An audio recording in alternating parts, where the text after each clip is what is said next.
वाचकांच्या कल्पनाशक्तीला वाव मिळतो, मात्र web series चित्रपटातून प्रेक्षकांच्या कल्पना दृश्यातून बंदिस्त केल्या जातात. पुस्तकांचे वाचन हा स्वसंवादाचा उत्तम मार्ग आहे. त्यामुळे पिझ्झा, कपडे अशा गोष्टींवरील खर्च कमी करा, पण पुस्तके विकत घेऊन वाचा, असं आवाहन प्रसिद्ध हिंदी कवी डॉक्टर कुमार विश्वास यांनी केलं आहे. राष्ट्रीय पुस्तक न्यासातर्फे आयोजित पुणे पुस्तक महोत्सवात कवी की कल्पना से या विषयावर डॉक्टर कुमार विश्वास यांनी संवाद साधला. त्यावेळी ते बोलत होते. भारतीय जनता पक्षाचे सरचिटणीस विनोद तावडे, राष्ट्रीय पुस्तक न्यासाचे संचालक युवराज मलिक, महोत्सवाचे संयोजक राजेश पांडे, खडकी शिक्षण संस्थेचे अध्यक्ष कृष्णकुमार गोयल, भाजपचे पुणे शहर अध्यक्ष धीरज घाटे, प्रसन्नजित फडणवीस यावेळी उपस्थित होते. गेली 35 वर्षे 44 देशात रंगमंचावरून कविता सादर करत असल्याचे सांगून डॉक्टर कुमार विश्वास यांनी वाचनाचे महत्त्व सांगितले. ते म्हणाले की चुकीच्या गोष्टींवर भाष्य करणे हे कवीचे काम आहे. सरकारी येतील आणि जातील, पण लोकशाही टिकली पाहिजेत, असं अटल बिहारी वाजपेयी म्हणायचे. त्यामुळे कवींनी निर्भयपणे बोलले पाहिजेत. 4थीत असताना मला लोकमान्य टिळकांचे गीता रहस्य पारितोषिक म्हणून मिळाले होते. विनोबा भावे, ओशो अशा अनेकांनी गीतेवर उत्तम लेखन केले आहे. मात्र कर्मयोगाच्या संदर्भात टिळकांचे गीता रहस्य सर्वोत्तम आहे. चांगले असणे आणि यशस्वी असणे यात फरक आहे. त्यामुळे चांगले होण्यासाठी वाचणे आवश्यक आहे. वाचनाने माणूस चांगला होतो. प्रत्येक विषयाचे विविध आयाम समजून घेण्यासाठी विविध प्रकारची पुस्तके वाचली पाहिजेत, असंही ते म्हणाले. व्याख्यानानंतर विश्वास यांनी कोई दिवाना कहता है ही त्यांची प्रसिद्ध रचना सादर केली. त्यांचे व्याख्यान आणि सादरीकरणाला उपस्थितांचा उत्तम प्रतिसाद लाभला. तावडे म्हणाले की कुमार विश्वास हे महत्त्वाचे कवी आहेत. त्यांनी कवींचे वेगळे स्थान निर्माण केले. त्यांच्यामुळे अनेक नव्या कवींना ओळख मिळाली. महाराष्ट्रात पुस्तके विकत घेऊन वाचली जातात हे साहित्य संमेलनातील पुस्तकांच्या खापांच्या आकड्यातून कळते. त्यामुळे हा पुणे पुस्तक महोत्सव वाचकांसाठी पर्वणी असल्याचं त्यांनी सांगितलं. गेल्या 3 दिवसात 3 पुस्तकांशी वाचनाशी संबंधित 3 विश्वविक्रम पुणे पुस्तक महोत्सवात नोंदवले गेले आहेत. पुस्तकांची 200पेक्षा जास्त दालने या महोत्सवात असल्याचे राजेश पांडे यांनी सांगितले. मेरे अशआर की बाजार में कीमत क्या है?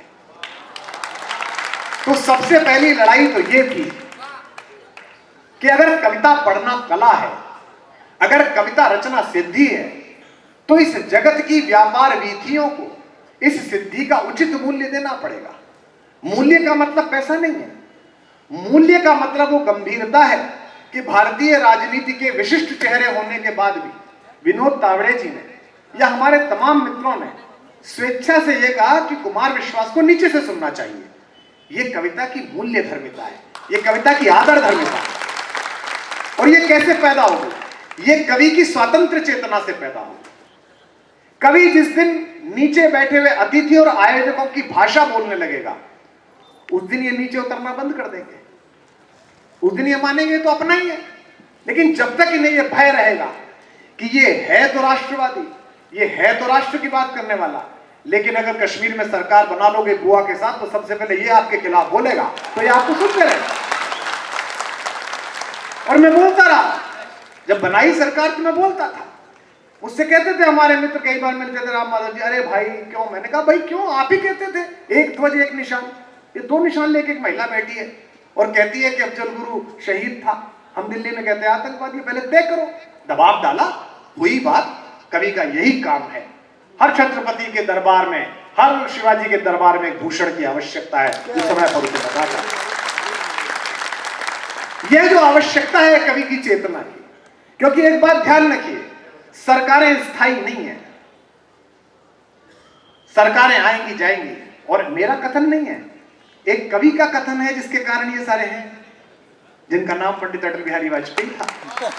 उन्होंने ये बात कहा था, सरकारें आएंगी जाएंगी, सत्ता का खेल तो चलेगा. ये लोकतंत्र रहना चाहिए. लोकतंत्र मतलब आपको अपनी बात कहने की आजादी मिले. अब क्या हो गया? कवि, साहित्यकार बहुधा मंच के हिसाब से बात करता है. ये गलत बात है. जो सत्य है वो बोलिए. तो जो स्मृति है, वो स्मृति कहां से आई? स्मृति आई पुस्तक से. मैं जिस घर में रहता था वो आर्थिक रूप से उस गली का सबसे पिछड़ा घर था. दिवाली पर हमारे घर की पुताई हम 5 भाई मिलकर खुद करते थे. और पड़ोस में जो सेठों के घर थे, जिनकी परचून की दुकान थी, कपड़े की दुकान थी, उनके यहाँ पुताई करने वाले आते थे. दिवाली पर हम सबके कपड़े बाजार से कपड़ा लेकर हमारी मां सिलती थी. बाकी जो मेरे साथ के बच्चे थे, पड़ोस के रहने वाले, उनके कपड़े इलाके के एक बल्लू चाचा टेलर थे, वो सिलते थे.